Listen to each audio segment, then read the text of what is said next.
Hello. Welcome to the She Self-Invested podcast. I'm your host, Lodisha, a confidence and mindset coach, helping women invest into their self-image in and outside of relationships. Stay tuned to get your daily dose of emotional independence.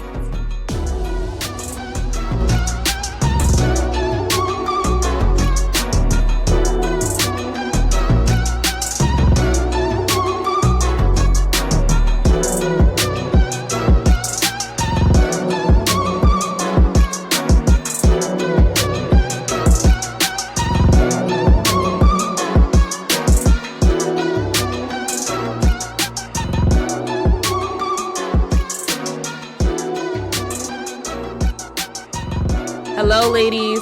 Welcome back to the She Self-Invested podcast. I'm your host, Lodisha, and we will get a little deeper on today's episode. We will discuss the meaning of self-acceptance and signs that you are self-validated. I run into this problem often with some women, especially women of color, and I believe it's time to address it. It is silly, isn't it, that I would dream of someone else offering to me the acceptance and affirmation I was withholding from myself? This was a moment when the maxim, "you can never love anybody if you are unable to love yourself," made clear sense. And I add, do not expect to receive the love from someone else you do not give yourself. Bell Hooks. If you haven't read any of Bell Hooks' books yet, I suggest you start with All About Love. A friend recommended this book to me, and Hooks invites you to open yourself up to no ordinary love, but self-love. She challenges you to uncover your loveliness and gives you a fresher way to view attachment. So let's get ready to dive into the meaning of self-acceptance. What is self-acceptance? Is it you patting yourself on the back when you finally launch your business? What about that relationship you finally ended because it was draining? Or that diet you've been trying but haven't had the time to stick to? Or maybe it's your laugh that you hate because everyone says it's annoying. The answer is all of them. To truly accept yourself, you must love all parts of yourself, flaws and all. Self-acceptance could be challenging if your parents or caregivers didn't make you feel accepted growing up. Or you might still be carrying shame about things that happened to you in the past. You might have experienced some form of trauma that affects the way you see yourself, or you've experienced bullying. If any of those relate to you, then I'm here to tell you that it is possible to practice self-acceptance. It may take some time, but taking the steps towards self-acceptance can help you in the future. When operating in self-acceptance, we can embrace all of ourselves, not just the good things. By being self-accepted, you begin to love yourself unconditionally. You can easily recognize your weaknesses and do what you need to do to strengthen them. I feel that many bad habits are formed from people feeling like they aren't good enough. For example, perfectionism. Studies show that women are more likely than men to be perfectionists.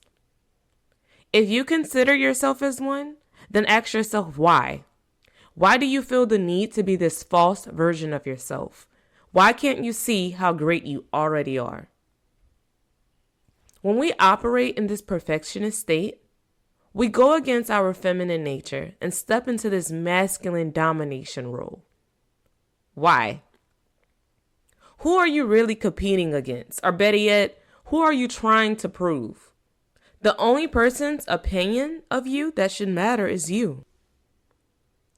I listened to this blank by Viola Davis called Finding Me. And this one story she shared triggered something in me. She and Will Smith were on a set of Suicide Squad in 2015, and Will asked Viola, "Who are you?" Her response shocked me.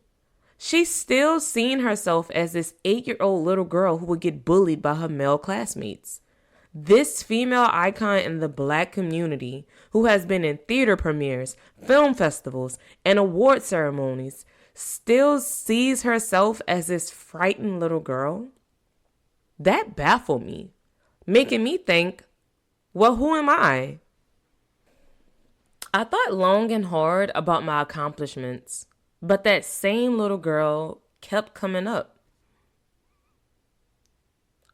I thought about that 11-year-old version of me who would get bullied at school because apparently wearing glasses was uncool. But I remember being told that I should look and dress a certain way if I wanted to fit in with everyone else. Even though I view myself as a successful woman, that version of me would still pop up from time to time. It wasn't until I read Finding Me that I knew how to accept that little girl. Viola's therapist once told her that the 8-year-old little girl running through the snow wasn't a victim, but she was a survivor.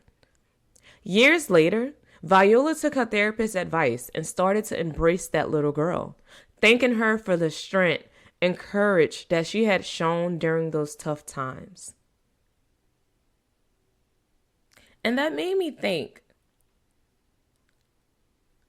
if I wouldn't have been bullied for being myself, I wouldn't be who I am today.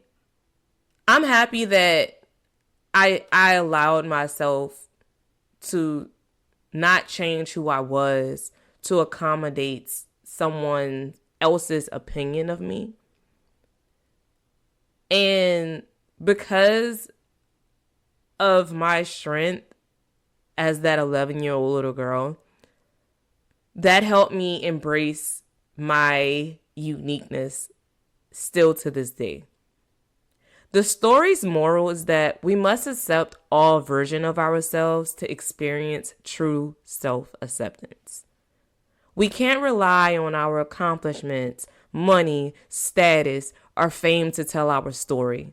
We must allow ourselves to go in and heal what's holding us back from being whole. Being vulnerable helped me become the woman that I am today, and I hope it can do the same for you. Here are 3 signs that you are self-validated. The first sign is that you acknowledge your flaws and weaknesses.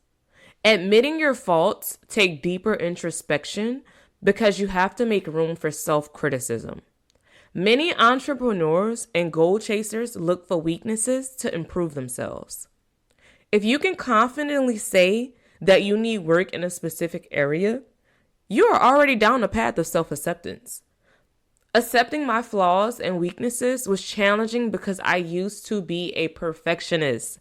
If I were to find something wrong about myself, I would instantly try to improve it instead of allowing myself to just be. Please, ladies, if you are still working on accepting your flaws, give yourself grace and remember that you are only human. It's impossible to be perfect, and being imperfect is more fun.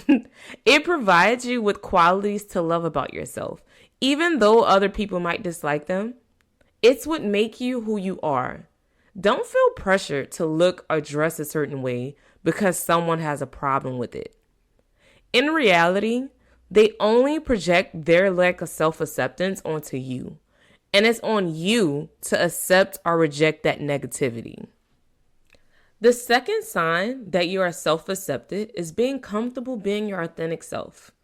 I don't care what sexual orientation you prefer or what hobbies you might be into or how blunt of a person you are. If you can show up 100%, you have entirely accepted yourself. This sign is more straightforward to spot than others because people will tell on themselves. When someone meets you, they will be intrigued by your authenticity or triggered by it.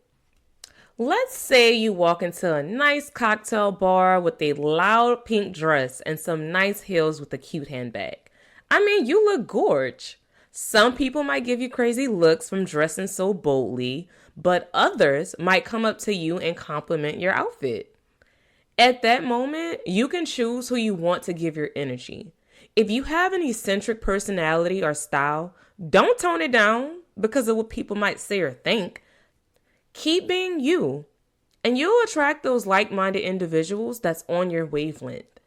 We need more women who are bold, authentic, sassy, and classy.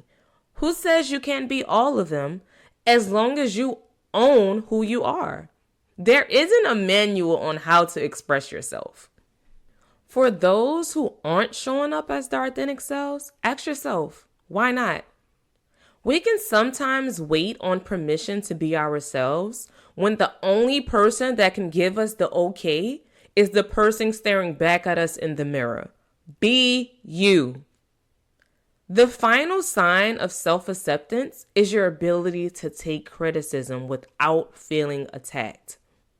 When you ask for someone else's opinion, you are okay with hearing the response, whether it's bad or good. This is crucial for women in business or leadership roles. Being able to take criticism in a healthy way shows your confidence and ability to conform to disapproval. I am not saying to be okay with accepting someone's opinion who doesn't play a personal or professional role in your life. For instance, if you're starting a business or already in business, it's up to you if you want to take the advice of someone who has never started a company before. If you are married and have been experiencing some tough times with your partner, your single friend who's a serial dater wouldn't be able to relate to you as much as someone who has been married just as long as you. When accepting criticism, we control whose opinion matters most to our situations. Those are the 3 signs that you are a self-accepted woman. I hope that some, if not all, resonated with you. If not, it's okay. Keep investing in yourself to become that complete version of you. You are worth every bit of it. When you start practicing self-acceptance daily, you become more validated. By becoming self-validated, you increase your mental image of yourself, which causes others to treat you with the respect you deserve. Remember to stay invested, most importantly, stay self-invested, and don't forget, you don't have to do this alone, so let's invest together. Talk to you soon.